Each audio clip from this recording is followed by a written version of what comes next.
নবী সেজদার মধ্যে পড়ে কাঁদতে থাকবে, ইয়া রব হাবলি উম্মতি, আল্লাহ আমার উম্মত গুনাহগার, আমার উম্মত গুনাহগার, আমার উম্মত গুনাহ করে ফেলছে, আল্লাহ আমার উম্মতের কি হবে, আল্লাহ আমার উম্মতের হবে কি? আল্লাহ পাক ডাক দিয়ে বলবেন, হাবিব আপনি আর সেজদায় পড়ে থাকবেন না, মাথা উঠান। আপনি কাঁদেন কেন? মেহেশর তো আপনার কান্নার জন্য না নবী, উঠেন, আপনি মাথা উঠান। আপনার জন্য আরশে মুআল্লার ডানে একটা কুরসি পেতে রাখছি, একটা চেয়ার পেতে রাখছি, একটা আসন রাখছি, আপনি নবী সেই আসনে বসবেন। আপনি মাথা উঠান, আপনি আমার হাবিব, আপনি আমার বন্ধু, আপনি আর কাঁদবেন না। হুজুর আপনি মাথা উঠান। আল্লাহর নবী তখন বলবে, ইয়া রব হাবলি উম্মতি, আল্লাহ আমার উম্মত গুনাহ করছে।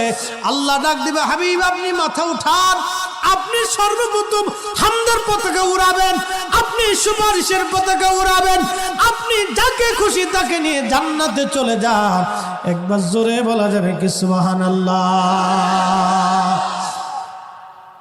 নবী আমার ডেকে বললেন, আয়েশা রে, মানুষের জীবনের কঠিন সময় যখন তার মৃত্যুর সময় এসে যায়, কঠিন মৃত্যুর দূত আসে, যখন গুনাহগার ব্যক্তি, যখন নাফরমান ব্যক্তির কাছে মৃত্যুর দূত আজরাইল আলাইহিস সালাম আসে, বিকট চেহারা নিয়ে আসে, দুর্গন্ধময় পোশাকগুলি নিয়ে আসে, দুর্গন্ধময় পোশাকগুলি নিয়ে আসে, বান্দাকে ধরতে আসে।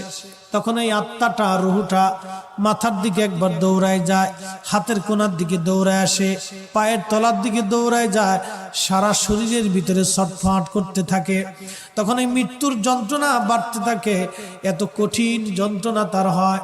নবী বলেন, আয়েশা রে শোনো, একটা উট জ্যান্ত হালতে জবাই না দিয়ে উটের চামড়া ছিলাইলে যেই রকম কষ্ট হয়, আয়েশা রে এই উটটাকে জিন্দা হালতে 100 বার যদি উটের চামড়া তুমি সেলাও, যে পরিমাণ কষ্ট হবে আয়েশা, একজন বেঈমানের মৃত্যুটা এরকম ভয়াবহ কষ্ট হতে থাকবে।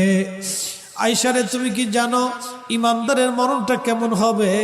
ইমানদারের মরণটা আজরাইল আসবে, সুন্দর পোশাক নিয়ে, সুন্দর সুরত নিয়ে এসে বলবে, ইয়া আইয়ুতুহান নাফসুল মুতমাইন্না তুরজিই ইলা রাব্বিকি রাদিয়াতাম মারদিয়া ফাদখুলি ফি ইবাদি ওয়াদখুলি জান্নাতি।